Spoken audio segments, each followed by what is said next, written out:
Salut à tous, je m'appelle Pierre, je fais du skate depuis 15 ans, j'enseigne le skate depuis plus de 3 ans et aujourd'hui on regarde ensemble une vidéo qui s'appelle Tray-Flip Progression de Jason CC. On va essayer de voir ce qu'on peut apprendre ensemble, on va analyser ce qui fait bien et ce qui fait pas bien et les conseils que je pourrais donner pour quelqu'un qui veut apprendre le 3-6 flip. Allez, c'est parti.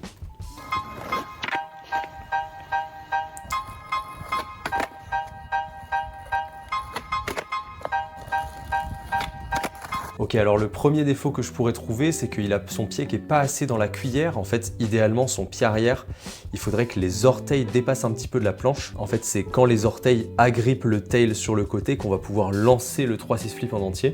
Là, ce que je vois pour l'instant, c'est qu'il a plutôt un bon mouvement. Le flip part plutôt bien, mais il manque un peu de force et la planche tourne pas en entier. Et c'est pour ça qu'il faudrait qu'il ajuste un petit peu son placement de pied.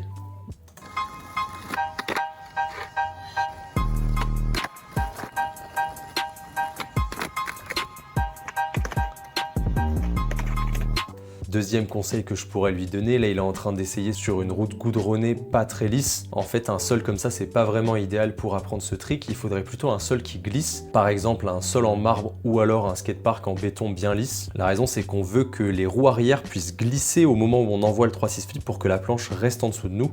Alors que si les roues arrière ne glissent pas, le mouvement va envoyer la planche loin devant nous et on va pas réussir à replaquer dessus. Ah il est pas mal quand même, il est pas mal. Ah, il manque pas grand chose. Ah bah voilà, nickel. Là on est sur un skatepark un peu plus lisse, ça va mieux marcher. Oh! Ah, ça se rapproche, ça se rapproche.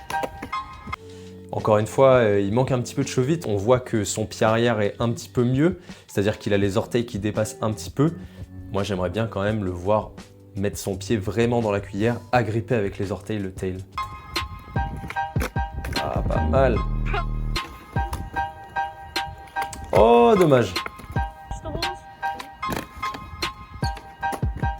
Voilà, là si je mets pause, on peut voir que son pied arrière dépasse un petit peu. On voit que notre ami Jason, il est quand même vachement courbé. Regardez la position de son haut du corps. Ça montre qu'en fait, il n'a pas vraiment la force nécessaire pour faire le trick. S'il avait un petit peu plus de force, la planche pourrait tourner plus facilement. Il n'aurait pas besoin de se courber comme ça. Et à mon avis, pour quelqu'un qui est jeune et de petite taille comme lui, ce serait un petit peu plus facile s'il essayait, soit en sortant d'un plan incliné, sur une pyramide, ou alors sur un petit gap. En fait, comme ça, il aurait plus de airtime et la planche aurait plus de temps pour tourner. Ça lui éviterait de faire autant d'efforts que ce qu'il fait actuellement. Ah dommage, ça se rapproche quand même, ça se rapproche. Allez, concentré. Ah! Un truc qui est cool par contre que je vois dans cette vidéo, c'est qu'il est vraiment hyper motivé et très persévérant. Et ça, il n'y a pas de secret, c'est une étape essentielle pour apprendre n'importe quel trick en skate. Vous avez beau connaître toute la théorie sur le placement de pied, sur la position des jambes, sur comment envoyer le trick, il va falloir passer par une étape où vous essayez le trick et il n'y a pas moyen de faire autrement malheureusement. Si je peux vous donner un exemple, je sais faire des 3-6 flips, je sais pas faire des switch 3-6 flips. C'est pas parce que je sais pas comment on fait, c'est juste que je l'ai pas assez pratiqué et que si un jour je veux apprendre à faire des switch 3-6 flips, il va falloir que je passe par une étape comme ça où je me mets sur un parking et j'essaye non-stop pendant des heures.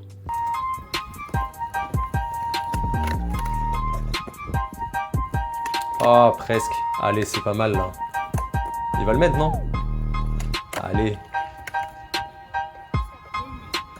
Allez, là ça plaque bien là. Si je prends un screen sur l'endroit où il pop et l'endroit où il atterrit, on voit que sa planche elle se déplace vraiment beaucoup devant lui. Si j'imagine une horloge avec son skate au centre, là sa planche elle part plutôt vers 7-8 heures. Et en fait pour empêcher que la planche s'éloigne de notre centre de gravité comme ça, il faut qu'avec notre pied arrière, on pousse dans la direction opposée, c'est-à-dire dans notre histoire de l'horloge, vers 1 heure ou 2 heures. C'est en poussant avec notre pied arrière dans ce mouvement qu'on appelle le scoop que la planche va pouvoir rester en dessous de nous et qu'on va pouvoir replaquer sans avoir besoin de sauter en avant comme il le fait.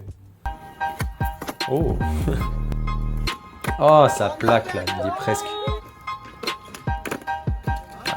Presque là, ça va finir par passer. Ah bon, c'est cool, en tout cas ça fait plaisir, il est content, mais on sait très bien que dans la réalité ça compte pas vraiment. Ah voilà, ça c'est mieux ça. Il manque encore un petit peu de chevette, mais ça va se faire à force de travailler, il va développer la force. Là, On voit qu'au fur et à mesure des sessions, ces 3-6 flips sont de mieux en mieux. Et voilà, qu'est-ce que j'avais dit? Avec un petit gap, ça marche directement. Là, il a plus de airtime, son 3-6 flip tourne complètement. Et là, il n'y a vraiment plus de soucis. Voilà, nickel. Nickel. Joli, joli. Pour conclure, qu'est-ce qu'on retient de cette vidéo? Le placement de pied sur le 3-6 flip, c'est super important et c'est important que nos orteils dépassent du tail pour pouvoir envoyer la planche. Le choix du sol n'est pas anodin puisque ce sera plus facile de faire un 3-6 show-it complet sur un sol qui glisse. Et en dernier, comme tous les tricks dans le skate, il faut de la persévérance, de la persévérance, de la persévérance. Voilà, j'espère que cette vidéo vous a plu. Dites-moi en commentaire s'il y a des tricks que vous voulez apprendre et envoyez-moi vos vidéos si vous voulez que je les review. Allez, à plus, bonne session.